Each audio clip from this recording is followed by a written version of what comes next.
ভালো রাজনৈতিক স্থাপনার মধ্য দিয়ে আমরা অপরাজনীতির বিলুপ্তি ঘটাতে পারব। সেই রাজনীতির চর্চা আমাদেরকে করতে হবে। রাজনীতিতে প্রতিযোগিতা থাকবে, প্রতিদ্বন্দ্বিতা থাকবে, কিন্তু দিন শেষে গণতান্ত্রিক পদ্ধতিতে আমরা সবাইকে অভিনন্দন জানাবো, এটাই আমাদের রীতি হবে।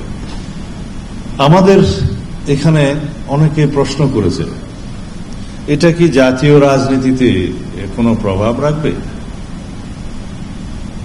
আমি বলতে চাই, ডাকসু, রাকসু, চাকসু বিভিন্ন নির্বাচন আমার ছাত্র জমানা থেকেই আমরা তখন ভোট দিয়েছি, দেখেছি যাদেরকে নির্বাচিত করেছি। এটা 80-র দশকের কথা বলছি, 70-এর দশকের শেষের দিকের ছাত্র আমি। যারা ডাকসুতে নির্বাচিত হয়েছে তারা বৃহৎ কোন রাজনীতির মূল দলের ছাত্র সংগঠন না হলে জাতীয় রাজনীতিতে তারা আসতেই পারে না। কারণ আমি নেব না, এখনো ডাকসুতে ভিপি জিএস হয়েছে অনেক নেতা জাতীয় রাজনীতিতে আছেন, কেউ বা হারিয়ে গিয়েছেন।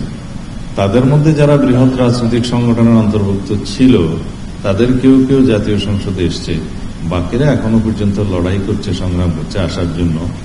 আমি কারো নাম নিয়ে বলাটা ঠিক হবে না, আমি তাদের উজ্জ্বল ভবিষ্যৎ কামনা করি, কিন্তু এখনো পর্যন্ত কামিয়াব হয় নাই। এটা হচ্ছে বাংলাদেশের জাতীয় রাজনীতি এবং ছাত্র রাজনীতির একটা পোস্টমর্টেম বিশ্লেষণ। তবে এটা আমি উৎসাহিত করি যে বাংলাদেশের ছাত্র রাজনীতির এবং বাংলাদেশের স্বাধীনতার ইতিহাস থেকে শুরু করে, স্বাধীনতার পূর্ববর্তী ইতিহাস থেকে শুরু করে এখন পর্যন্ত বাংলাদেশের রাজনৈতিক পরিবর্তন যা কিছুই হয়েছে, সামাজিক পরিবর্তন হয়েছে, ছাত্র সংসদগুলোর নির্বাচনের মধ্য দিয়ে সেটা হয়েছে, অথবা ছাত্র রাজনীতির মধ্য দিয়ে সেটা হয়েছে। মোনালিসা হেভি ফ্লো 15 পিস প্যাকেটের সাথে 8 পিসের একটি প্যাকেট একদম ফ্রি। সেই রাজনীতির সূতিকাগার এবং ছাত্র আন্দোলনের সূতিকাগার, রাষ্ট্রীয় পরিবর্তনের সূতিকাগার, সেই বিশ্ববিদ্যালয়গুলোর ছাত্র রাজনীতিক চর্চা থাকতেই হবে। যারা ছাত্র রাজনীতির বিপক্ষে বলেন বা ছাত্র রাজনীতির বন্ধের কথা বলেন, আমি তাদের বিরুদ্ধে।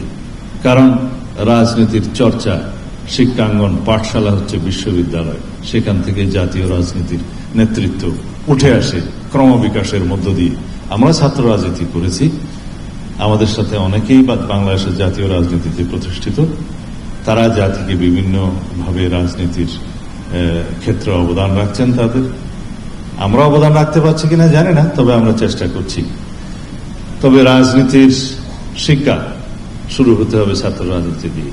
তবে এমন ছাত্র রাজনীতি চাই না যে ছাত্র রাজনীতি ফেসিবাদী গোষ্ঠী অতীতে নজির স্থাপন করে গিয়েছে।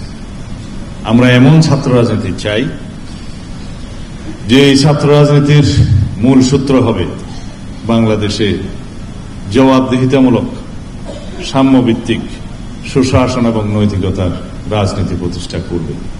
এটা আমাদেরই অঙ্গীকার যে আমরা এমন রাষ্ট্র ব্যবস্থা, এমন সরকার ব্যবস্থা প্রতিষ্ঠা করতে চাই সামনের জীবনে, যার মূল ভিত্তি হবে এদেশের সমাজের, রাষ্ট্রের সর্বক্ষেত্রে জনগণের কাছে জবাবদিহিতার রাজনীতি সৃষ্টি করা এবং সুশাসন, নৈতিকতার রাজনীতি সৃষ্টি করা, সাম্য এবং মানবিক মর্যাদা ভিত্তিক রাষ্ট্র ব্যবস্থা গঠন করা রাজনীতি আমরা অব্যাহত রাখতে চাই।